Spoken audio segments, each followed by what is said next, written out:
everybody, welcome back to the Dash of Elan. I got another video for you. Today we're going to have a review of Flames of War V4 unit cards for the late war. If you're a fan of the late war era, play Flames of War, you might want to consider checking out these cards because I find them pretty useful. Today we're going to take a look at those cards and how useful they might be for you, what you get in the cards, and how are they packaged, and so on and so forth. In addition, we're also going to have a look at the supplemental book, Late War Armies, which you may or may not want to buy as well or instead of the cards. So we're going to have a look at all these regarding Flames of War V4. So let's jump right into the video and have a look at these cards.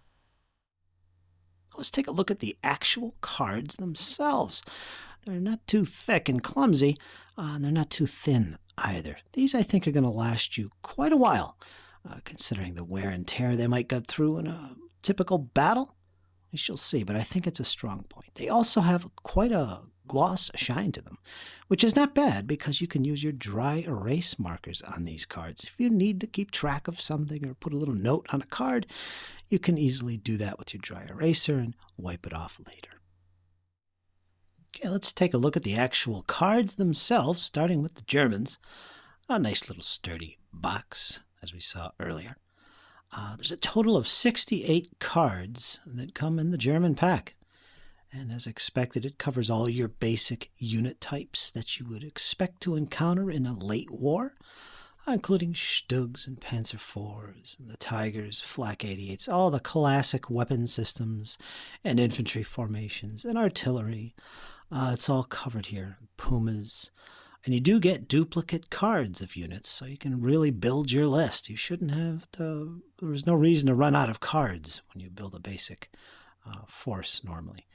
And of course, it does include the force lists themselves. You got all the different formations and the points values on the back and so on and so forth. And here's the Soviet pack. Now, the Soviet pack has slightly fewer cards. There's about 58 unit cards in here. And again, it's infantry and artillery and all the tanks you'd expect.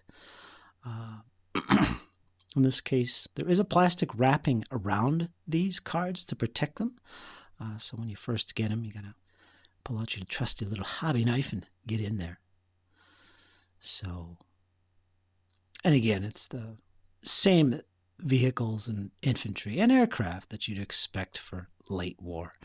And the formation cards, which I really enjoy. The formation cards make it really easy to build your armies. You basically pick one and choose formations and so on and so forth, and unit platoons that fit within that formation, so on and so forth. Here's a look at the American cards.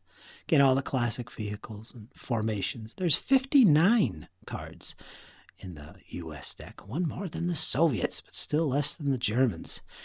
Here we have the British deck, the UK forces. There is 72 cards in their pack, so they have the most. And again, it's all the classic vehicles for late war, and there are duplicates, as you can see here, which again is nice to see. I like this shade of blue they put on the cards too. Very colorful. I do enjoy it. Now, the actual book, the hardcover, Armies of Late War, you can also purchase. And if you look at the card decks, you kind of have to look at the book as well.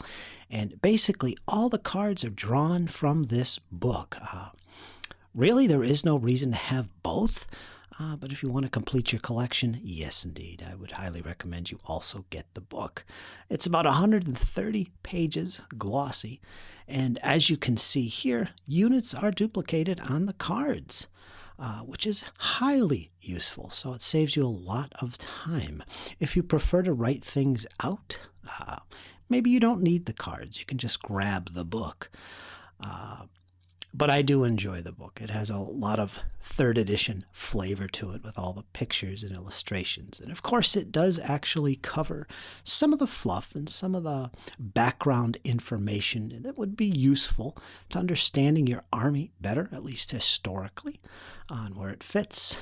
And of course, once again, there you can see the cards match up quite well with the forces indicated in the book. So do you need both? Not really. But it's nice to have the book along with the cards if you want a more complete version of V4. And of course, you do get play charts in the back. Very enjoyable book. So there you go, folks. That's my look at the version 4 Army List unit cards.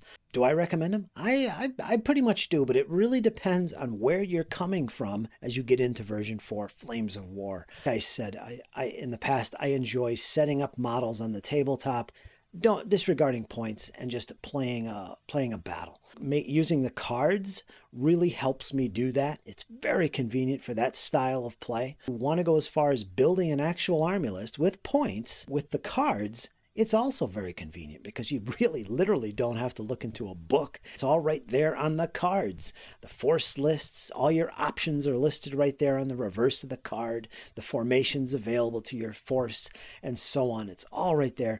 And you can use these same cards during play to keep track of stats and so on and so forth. Very convenient. If you're new to Flames of War, I recommend either or both the cards in the book. I mean, you're going to get all that added background information with the book. If you're an old hat at V3 and you're just coming into late war version 4, you don't need anything outside of the book, but the cards, like I said, make playing and setting up games very convenient. Something that is the big thing now with mid-war Flames of War is the use of the cards. So it kind of fits. If you're getting into V4, I recommend the cards either way. If you're new, the book and or the cards is useful. Many times I have built army lists just with the cards. I've done that with Team Yankee as well, and it was a convenient thing to do, where I don't really have to refer to the book and do the calculations and look for the numbers. They're all right there in the card. Yeah, so I do recommend it if you're new or you're an old hat. Really consider the cards. If you're new to Flames of War entirely, consider the book. If you're an old hat, you know, it depends on your preference whether you want to buy the cards or not, or go with the book. But I do recommend one of the two at the very minimum. I know a lot of late war players are still using the V3 Army List books, and you can do that. And I'm sure late war is going to be very much like mid war eventually once they convert everything over, and you won't be using those V3 books anymore. And I think the current late wars book and the decks of unit cards are a beginning of that. I recommend them personally if you really want that convenience of gameplay. That's my take on it, folks. I hope you enjoyed the video. I enjoyed making it. I love Flames of War, a big game of mine, and I hope to do more videos on it, including reviews and bat reps as always. Like, share, subscribe, leave me your thoughts on this video, Flames of War and the decks of cards. Let me know what you think. And as always, folks, hang in there. It's only going to get better. Take care.